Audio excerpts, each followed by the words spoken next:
نحمده ونصلي ونسلم على رسوله الكريم وعلى آله وأصحابه وآل بيته أجمعين. إن الله وملائكته يصلون على النبي يا أيها الذين آمنوا صلوا عليه وسلموا تسليما. اللهم صل على سيدنا مولانا محمد وآل سيدنا ومولانا محمد وبارك وسلم وصل عليه. اعوذ باللہ من الشیطان الرجیم. بسم اللہ الرحمن الرحیم. مرج البحرین یلتقیان بینہما برزخ لا یبغیان فبأي آلاء ربكما تكذبان يخرج منهما اللؤلؤ والمرجان فبأي آلاء ربكما تكذبان. صدق الله العظيم وبلغنا رسوله النبي الأمين الحبيب الكريم ونحن على ذلك من الشاهدين والشاكرين والحمد لله رب العالمين. درود و سلام بآواز بلند پڑھ لیجیے. صلاۃ و سلام یا سیدی یا حبیب اللہ. صلاۃ و سلام علیک یا رحمۃ للعالمین وعلی آلک و اصحابک یا شفیع المذنبین.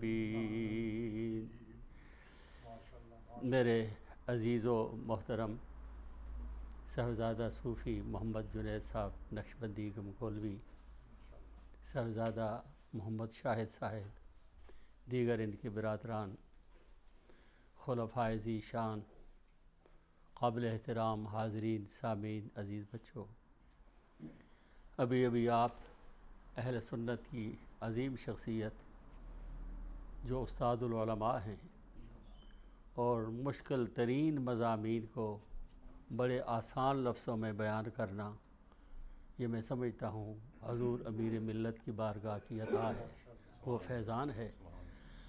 اللہ ان کو صحت کاملہ کے ساتھ عمر خضر اور عمر دراز نصیب فرمائے. اس مسجد شریف میں آ کر مجھے بڑی پرانی داستان ایک آنکھوں کے سامنے آ گئی ہے. میں اس ملک میں 82 میں آیا تھا، جنوری میں، اور 82 مارچ کے آخر میں جو محفل تھی مجھے صوفی صاحب نے حکم فرمایا. میں نے چند منٹ ان کی موجودگی میں بیان کیا، اور اسی مہینے میں برمنگھم آیا تھا. اور سب سے پہلے برمنگھم کے اندر کسی نے مجھے جو ایک محبت کے طور پر ہدیہ یا نذرانہ دیا نا جی، تو صوفی صاحب نے اس مسجد میں 82 میں مجھے 20 پاؤنڈ دیے تھے، اور دعا فرمائی کہ میری دعا ہے اللہ آپ کو کامیاب کرے. میں کئی چہرے دیکھ رہا ہوں جو حضرت صوفی صاحب کی بارگاہ کے فیض یافتہ ہیں. اس چھوٹی سی جگہ کا بہت بڑا فیضان ہے. گمگول شریف مسجد سے لے کر مانچسٹر دیکھیں، راجڈل دیکھیں، لندن دیکھیں، نہ جانے اس مرد درویش کو اللہ اور اس کے رسول کی بارگاہ سے اور اپنے مرشد کریم کی بارگاہ سے کتنا بڑا فیضان و عرفان ملا تھا. اللہ کریم ان کی اولاد کو بھی وہی بہاریں نصیب فرمائے. اور پرانے چہرے جو میں دیکھ رہا ہوں، حضرت مفتی صاحب، مجھے رسول اللہ کی ایک حدیث پاک یاد آ رہی ہے، اس کے بعد آل بیت پر گفتگو کروں گا. حضرت ابو ہریرہ رضی اللہ تعالیٰ عنہ بڑے جلیل القدر صحابی ہیں. وہ فرماتے ہیں ویسے تو میرے آقا نے مجھے بہت کچھ دیا، بہت کچھ دیا، مالا مال کر دیا، لیکن 2 چیزیں مجھے حضور نے ایسی دی ہیں کہ وہ 2 چیزیں دے کر مجھے آقا نے بادشاہ بنا دیا. ابو ہریرہ وہ 2 چیزیں کون سی ہیں؟ فرمایا ایک وفا ہے اور ایک حیا ہے. وفا اور حیا، یہ 2 چیزیں مجھے حضور نے دی ہیں. حضرت شاہ عبدالحق محدث دہلوی رحمۃ اللہ علیہ اس حدیث پر تحقیق کرتے ہوئے فرماتے ہیں خالق اور مخلوق کا رشتہ وفا حیا کا ہے۔ نبی اور امتی کا رشتہ وفا اور حیا کا ہے۔ پیر اور مرید کا رشتہ وفا اور حیا کا ہے۔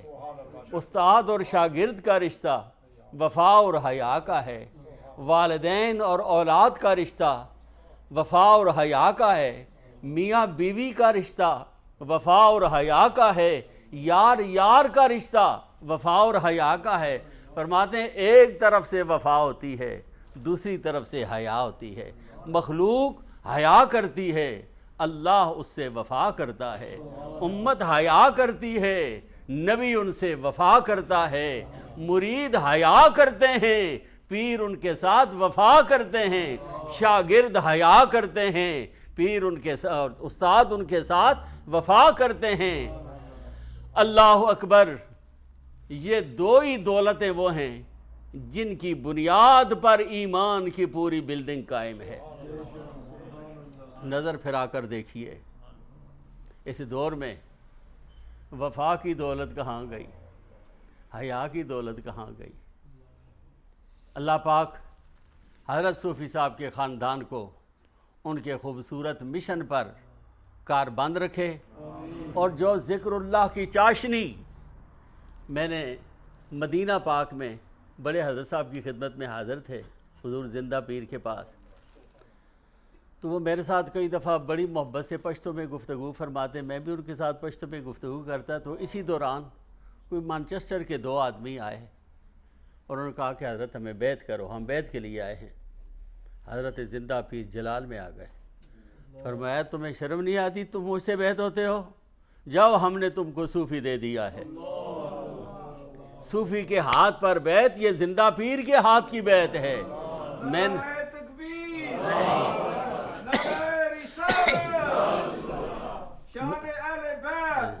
میں نے مدینہ پاک میں حضرت زندہ پیر سے حضرت یہ گفتگو سنی ہے۔ ان کا ایک اپنا فیضان تھا، استقامت تھی، اللہ ان کے درجات بلند فرمائے، ان کے صاحبزادے صوفی محمد جاوید کے درجات بلند فرمائے، گمگول شریف کا فیضان تا قیام قیامت جاری اور ساری رکھے۔ شان اہل بیت بڑی خوبصورت بیان فرما رہے تھے حضرت مفتی صاحب، میں بھی وقت مختصر ہے، شان اہل بیت ہی عرض کروں گا۔ اور جو آیات طیبات میں نے سورہ رحمان کی پڑھی ہیں، یہ بھی حضور کی آل کی شان بیان کر رہی ہے، روح البیان میں بھی ہے۔ اور بالخصوص محی الدین ابن عربی بہت بڑی ہستی ہیں، وہ ایک عربی تھا جو حضرت غوث پاک کے پاس آیا، حضرت دعا کریں اللہ مجھے اولاد عطا فرمائے، بات سن رہے ہو نا، دعا کریں اللہ مجھے اولاد نرینہ عطا فرمائے۔ حضرت غوث پاک نے آنکھیں بند کی، فرمایا عربی میں نے عرش الہی پر پڑھ لیا ہے، دیکھ لیا ہے، تیری قسمت میں کوئی بیٹا مجھے نظر نہیں آ رہا۔ سمجھدار تھا، کہنے لگا حضور اگر قسمت میں بیٹا ہوتا تو مجھے ادھر آنے کی کیا ضرورت تھی، میں اسی لیے آیا ہوں کہ میرا مقدر روشن ہو جائے۔ حضرت شاہ جیلان نے فرمایا میرے سارے بیٹے پیدا ہو گئے ہیں، ایک بیٹا بھی نہیں ہوا، میری پشت کے ساتھ پشت ملا تاکہ میں اپنا بیٹا تجھے عطا کر دوں۔ تیرے گھر بیٹا ہوگا، دین کا وارث ہوگا، تصوف کا بادشاہ ہوگا، محی الدین اس کا نام رکھنا۔ یہ ہے وہ محی الدین ابن عربی، دمشق میں میں نے ان کی قبر دیکھی ہے، واللہ ہے قبر پر پتہ چلتا ہے کوئی زندہ بیٹھا ہوا ہے، اور آنے والوں کو دیکھ رہا ہے اور ان کو مالا مال فرما رہا ہے۔ انہوں نے سورہ رحمان کی ان آیات کی جو تفسیر بیان کی وہ میں آپ کے سامنے سناتا ہوں۔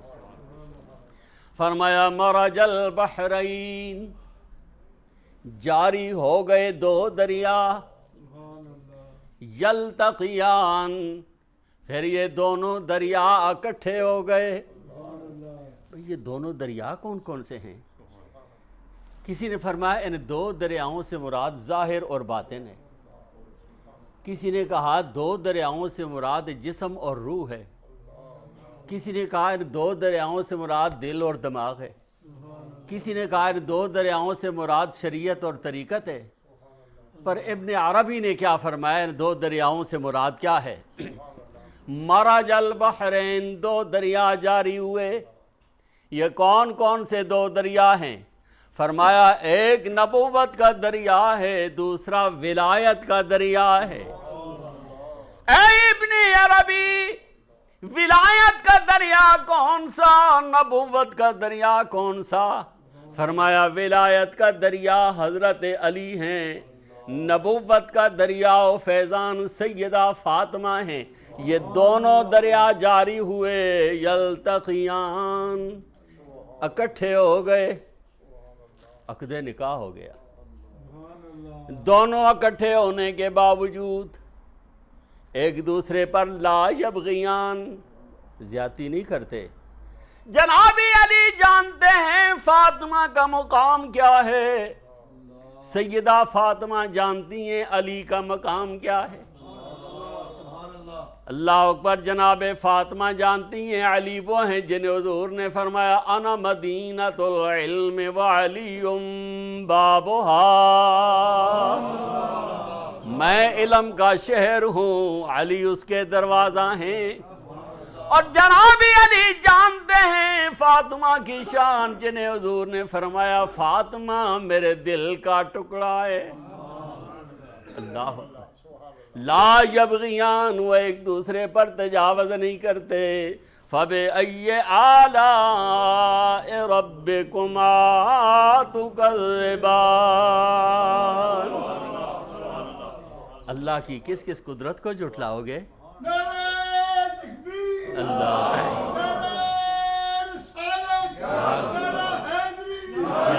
سبحان اللہ۔ دو دریا جاری ہوئے، پھر اکٹھے ہو گئے، اللہ نے درمیان میں حد رکھی ہے، ایک دوسرے پر زیادتی نہیں کرتے۔ اے پروردگار، دریاؤں کے اندر بڑے شان والے موتی ہوتے ہیں، جواہر ہوتے ہیں، بھلا ان دونوں دریاؤں میں بھی کوئی موتی، کوئی ہیرے، کوئی جواہر ہیں؟ فرمایا اگلی آیت پڑھ کر دیکھو، یخرج منہم اللؤلؤ والمرجان،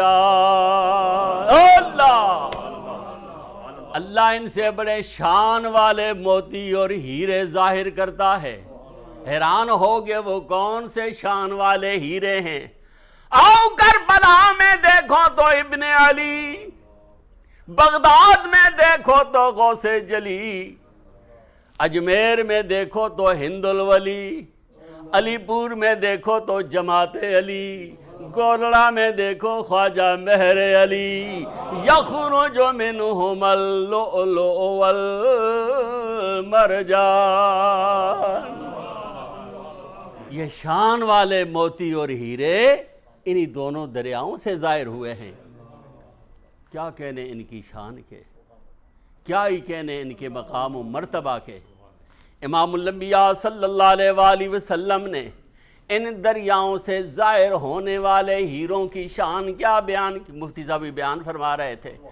امام الانبیاء نے فرمایا الحسن والحسین سیدا شباب اہل الجنہ،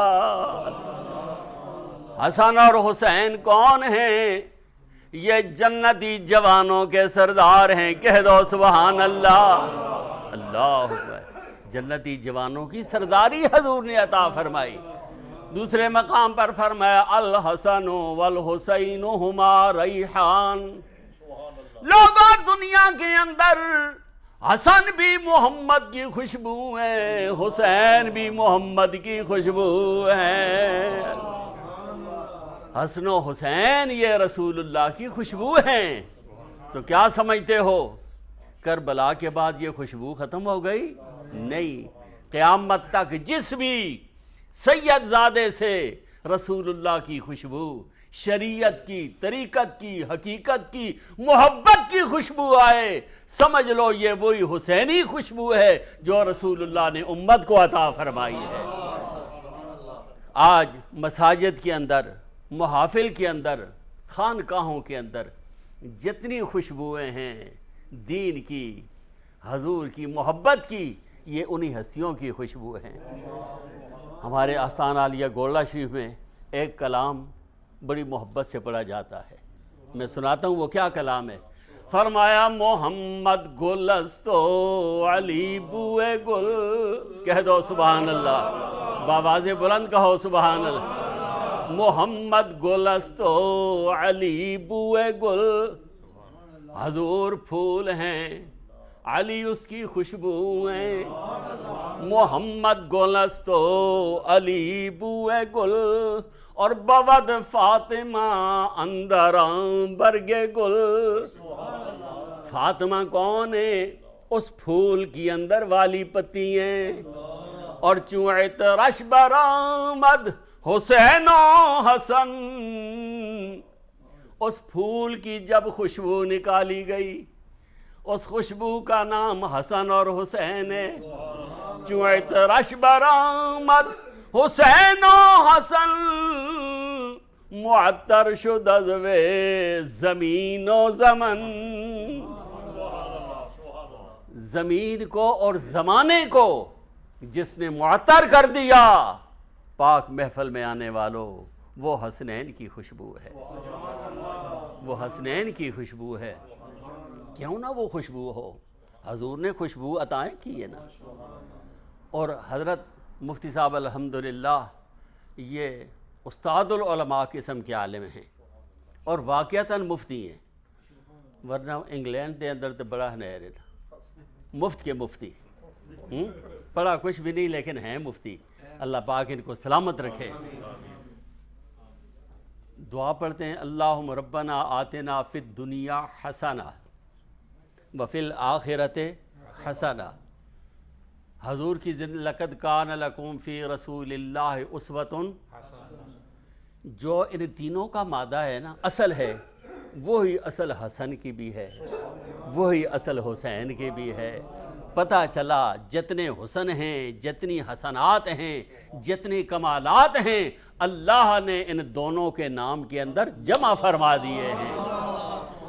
تصور میں لاؤ، حسین کس کا نام ہے؟ حسین کون ہے؟ غور کریں تو پتہ چلتا ہے حسین وہ ہیں جو رسول اللہ کا لعاب ہیں، علی المرتضیٰ کا خون ہے، خاتون جنت کا شیر ہیں۔ ارے یہ تین کمال جب اکٹھے ہو جائیں اسے حسین کہتے ہیں۔ پر یہی وجہ ہے دنیا نے دیکھ لیا ظالم کے ظلم کی انتہا ہو رہی ہے، حسین کے صبر کی ابتدا ہو رہی ہے۔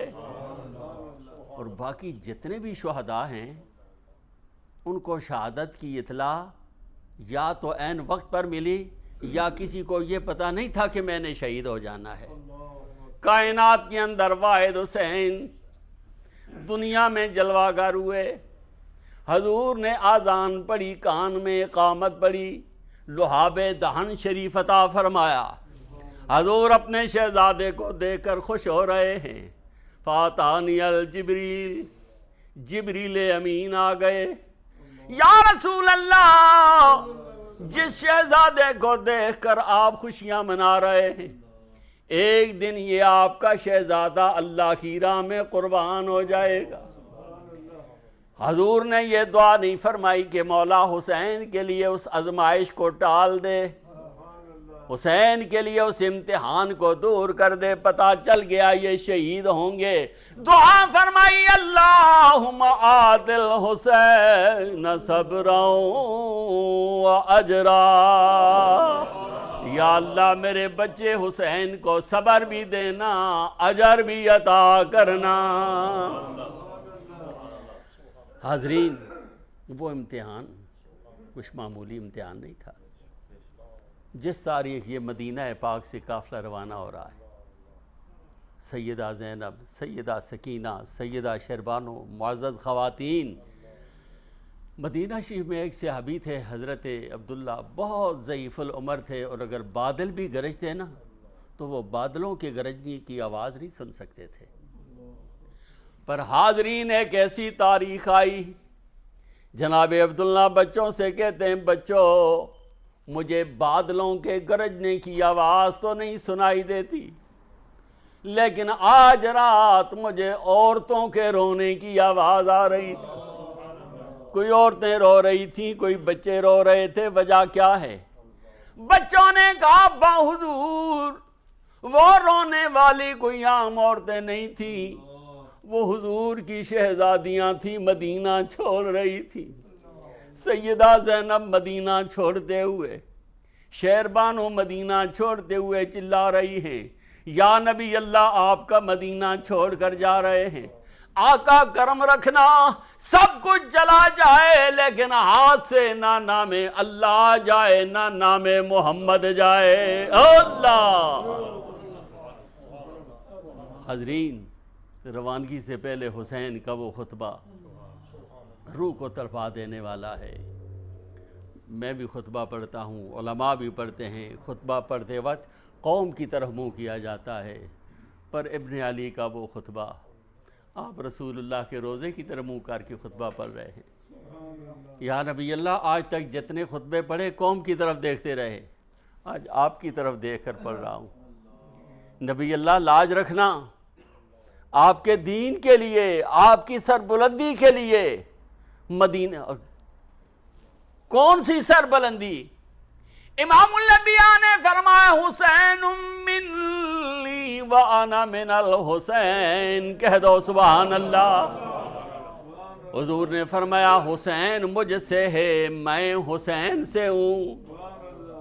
حسین تو حضور سے ہو سکتے ہیں کہ حضور کی اولاد ہیں، حضور کے نواسے ہیں، اولاد بزرگوں سے ہی ہوتی ہے نا، لیکن میرے آقا نے یہ کیوں فرمایا انا من الحسین، میں حسین سے ہوں؟ امام الانبیاء جان رہے تھے قیامت تک محمد کا نام اگر زندہ ہوگا، جھنڈا بلند ہوگا تو وہ حسین کے نام کی خیرات ہوگی۔ رسول اللہ کے روزے کی طرف متوجہ ہیں، روزہ شریف پہ حاضری دی، یا نبی اللہ مدینہ چھوڑ رہا ہوں، خیال رکھنا، کرم فرمانا۔ آواز آئی، آواز نبوت کو آپ نے ولایت و امامت کے کانوں سے سنا۔ بیٹا دین کا خیال رکھنا، قرآن کا خیال رکھنا، میرے مشن کی آبرو کا خیال رکھنا۔ پھر دنیا نے دیکھا ہے لاج رکھی یا نہیں۔ کرب و بلا کے اندر جب یہ قافلہ پہنچ گیا، وقت نہیں، میں بالکل صرف اشارات دے رہا ہوں کہ یہ کون سا گھرانہ ہے، یہ کون سے آل بیت اطہار ہیں، یہ کون سے پنجتن پاک ہیں، یہ کلمے کی بنیاد اور روح ہیں۔ یہ ویسے تو نہیں معین الدین اجمیری نے کہہ دیا سرداد نداد دست در دست یزید، حقا کے بنائے لا الہ است حسین۔ مفتی صاحب جانتے ہیں یہ جو مصرع ہے سرداد نداد دست در دست یزید، جو اشعار لکھنے والے لوگ ہیں نا، شعر و سخن والے لوگ ہیں، ان کے نزدیک یہ شعر بڑا عجیب ہے کہ ایک لائن اور ایک مصرع کے اندر 8 دفعہ دال آئی ہے، سرداد نداد دست در دست، 8 دفعہ۔ اور شعر و سخن کے اندر الفاظ کا تکرار اس میں ثقل پایا جاتا ہے، اور شعر کی دنیا میں یہ غلط ہے، یہ فن بلاغت کے اور فن فصاحت کے بالکل خلاف ہے۔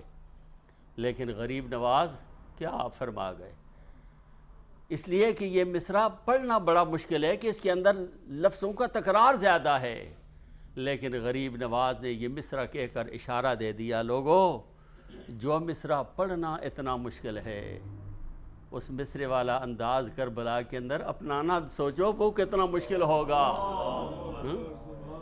اگر الفاظ دہرانے اتنے ثقیل ہیں تو کربلا کی کہانی کتنی کربلا کا واقعہ تحریر کے قابل نہ تھا۔ پیر نصیر الدین فرماتے ہیں کربلا کا واقعہ تحریر کے قابل نہ تھا، بے زبان اصغر کسی تقصیر کے قابل نہ تھا، اور غش پہ غش آنے لگے اس عابد بیمار کو، وہ مریض ناتواں زنجیر کے قابل نہ تھا۔ اور کیا سناؤں میں سراپا حضرت عباس کا، دونوں بازو کٹ گئے، شمشیر کے قابل نہ تھا۔ پر اے ابن علی میدان کرب و بلا کے اندر حضور کی دعاؤں سے، خاتون جنت کی عطاؤں سے، جناب علی کی اداؤں سے اور عطاؤں سے کیا رنگ دکھایا، کیا وفا کے جوہر دکھائے۔ ظالموں کی صفیں جڑ گئیں۔ ادھر تو 72 ہیں نا، اور مقابلے میں ہزاروں ہیں، اور یزیدی فوج کا سالار حر نامی اس وقت سے پہلے اس نے ایک نماز حسین کے پیچھے پڑھ لی تھی، نماز پڑھ لی تھی۔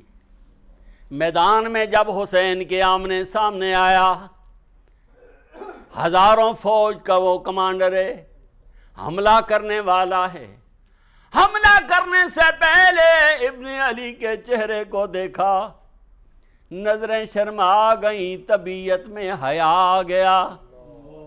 فوجی کہتے ہیں اور کیوں گھبرا رہے ہو؟ کہتا ہے ڈر لگ رہا ہے، میں آگے کیسے جاؤں، یہ سامنے وہ ہے جس کے پیچھے میں نے ایک نماز پڑھی ہے۔ اللہ، جس کے پیچھے میں نے ایک نماز پڑھی ہے وہ میرا مد مقابل ہے۔ امام علی مقام کے سامنے آ کر کہتا ہے اے ابن علی، اے نواسہ رسول، میں نے آپ کے پیچھے نماز پڑھی ہے، اگر میں ظالم کے لشکر کو چھوڑ کر آپ کی طرف آ جاؤں تو مجھے اس کا کیا بدلہ ملے گا؟ ابن علی نے فرمایا غم نہ کر، جس جنت میں حسین جائے گا اسی جنت میں حر بھی جا۔ اللہ، جدھر میں ہم پیچھے تو نہیں چھوڑتے، تم وفا کر کے دیکھو، حیا کر کے دیکھو، پھر دیکھو تمہیں عطائیں کیا کچھ ملتی ہیں۔ جناب حر نے یزیدی لشکر کو چھوڑ دیا اور نکلا تو یہ آواز بلند کرتا ہوا نکلا، یہ نعرہ حر کا تھا جس وقت فوج شام سے نکلا کہ دیکھو یوں نکلتے ہیں جہنم سے خدا والے، اور ہزاروں میں 72 تن تھے تسلیم و رضا والے، حقیقت میں خدا ان کا تھا اور وہ تھے خدا والے۔ اللہ اکبر۔ حضرت حر میدان میں اترے، ظالموں کا ظلم، ہزاروں کے ساتھ مقابلہ مشکل تھا، تیروں کا، تلواروں کا، تیغوں کا وہ ایک برسات تھی۔ ظلم نہ برداشت کر سکنے کی وجہ سے اپنے گھوڑے سے گر گئے۔ ابن علی دیکھ رہے تھے کہ اب حر کا آخری وقت ہے۔ آپ امام پاک آئے نا، حر کے سر کو اٹھا کر اپنی گود میں رکھا، ذرا محبت سے کہہ دو سبحان اللہ۔ سوچو حر کی کیفیت کیا ہوگی، حر پر کیا گزر رہی ہوگی۔ بھائی جن کے لیے مرا تھا انہوں نے اپنی گود مجھے عطا کر دی ہے۔ حضرت حر کا چہرہ امام پاک کی گود میں ہے اور نظریں حسین کے چہرے پر جمی ہوئی ہیں، اور اسی مقام پر حضرت حافظ شیرازی فرماتے ہیں بچ ناز رفتہ باشی ز جہاں نیاز مندے، وہ نیاز مند کس ناز سے دنیا سے جا رہا ہے کہ بوقت جان سپردن بس رسد نگاہ ہے، جا رہا ہے اور آخری بار چہرہ اپنے اس محبوب کا دیکھ رہا ہے۔ فارسی تھی نا، آپ کو ذرا سمجھنے میں تھوڑی سی تکلیف ہوئی، پنجابی سناتا ہوں کہ حر کی حالت کیا تھی۔ اسرائیل بھی نظر آ رہا ہے، روح پرواز کرنے والی ہے۔ حضرت حر اسرائیل کو مخاطب کر کے کہتے ہیں اسرائیل 2 گھڑیاں رک جا، تقدیر 2 گھڑیاں رک جا، تقدیر 2 گھڑیاں رک جا، تقدیر مینوں لگیاں توڑ نبھا لین دے، 2 گھڑیاں رک جا، تقدیر مینوں لگیاں توڑ نبھا لین دے خود جان حوالے کر دے ساں پر جان دا سائیں آ لین اللہ خود جان حوالے کر دے ساں پر جان دا سائیں آ لین دے روح پرواز کر رہی ہے امام پاک کے آخری الفاظ اس کے لیے کیا ہیں فرمایا انت حر فی الدنیا والآخرہ حر کا معنی ہوتا ہے آزاد بولو حر کا معنی کیا ہے اس حر کو حسین کیا کہہ رہے ہیں انت حر فی الدنیا والآخرہ اور اہل بیت کے لیے قربانی دینے والے تو اس جہان میں بھی حر ہے اگلے جہان میں بھی حر ہے یہ وہ پاک ہیں جن کی وجہ سے آج یہ باہر ہیں میرے عزیز ہیں دوست ہیں ہماری مسجد غوثیہ کے سیکرٹری نائب حسین مغل انہوں نے کہا آج کیا پروگرام ہے کدھر جانا ہے تو میں نے کہا مجھے صوفی شاہد صاحب کا فون آیا تھا اور صوفی عبداللہ خان صاحب کے اس پرانے ادارے میں کہنے لگا میں بھی نال جاسا کیوں جاسا کہ وہ ایک پرانی یاداں ہیں بولو پرانی اور اپنی پرانیاں یاداں نو دل نال لا کے رکھنا اے ہی سمجھ لو طریقت ہے اور اے ہی شریعت ہے کیا فرمایا دل پر دے پرانیاں یاداں نو اساں دل نال لا کے رکھیا ہے پرانے تعلق پرانیاں یاداں پرانیاں محبتاں جنہیں دن نال لا لے آن نا گئے نکل گئے اگے میں ان بچوں کے لیے بڑا دعا گو ہوں اللہ انہیں کامیاب فرمائے آپ ساتھی جو معاونین ہیں اللہ سب کو دین و دنیا میں عزت و وقار نصیب فرمائے 7:45 تک میں نے گفتگو کرنی تھی چلو 5 منٹ اوپر ہو گئے ہیں لیکن یاد رکھو جو 5 تن پاک کی بات ہوئی ہے آخری شعر سنو تے گفتگو ختم کیا شعر ہے جدہ 5 تن نال پیار نہیں او دے کلمے تے کوئی اعتبار نہیں کیا خیال ہے ذرا تسی بھی میرے نال ایک دفعہ مل کے پڑھو ایک بہار آ جائے جدہ 5 تن نال پیار نہیں او دے کلمے تے اعتبار نہیں بولو بولو جدہ 5 تن نال پیار نہیں او دے کلمے تے اعتبار اسی سنیاں اسی اگے بھی یہ گل آکھنے ہیں کہڑی جڑا 4 یاراں دا یار نہیں او جنت دا حقدار نہیں حضور کی آل پہ بھی قربان حضور کے اصحاب پہ بھی قربان یہ بڑی پیاری روحانی نورانی ایمانی وجدانی محفل اللہ اپنی بارگاہ میں قبول اور منظور فرمائے حضرت مفتی صاحب دیگر جو پرانے خلفاء بیٹھے ہوئے ہیں سب کو اللہ پاک علم و شفا عزت والی زندگی معرفت والی زندگی ایمان والی زندگی نصیب فرمائے اس کے آگے جو ذکر فکر جو ترتیب ہوگی تمامی حضرات شرکت فرمائیں رحمان مرج البحرین یہ 2 دریا جاری ہوئے یلتقیان پھر یہ اکٹھے ہو گئے علی و فاطمہ میں عقد نکاح ہو گیا بینہما برزخ اللہ نے درمیان میں ایک پردہ رکھا ہوا ہے کس چیز کا لا یبغیان وہ ایک دوسرے پر زیادتی نہیں کرتے سبحان اللہ برطانیہ کے لوگوں یہ سمجھ لو اس ملک کے اندر بیوی کتنا ظلم کرتی ہے خاوند پر اور کئی مقام پر خاوند کتنی زیادتی کرتا ہے بیوی پر فرمایا یہ وہ جوڑا ہے لا یبغیان یہ ایک دوسرے پر زیادتیاں نہیں کرتے یہ ایک دوسرے کی شانوں کو سمجھتے ہیں اور یخرج منہم اللؤلؤ والمرجان بڑے موتی اور ہیرے ان سے نکلے ہیں ان ہیروں کی شان میں بیان کر رہا تھا اللہ ان کی محبت نسبت استقامت نصیب فرمائے وما علینا الا البلاغ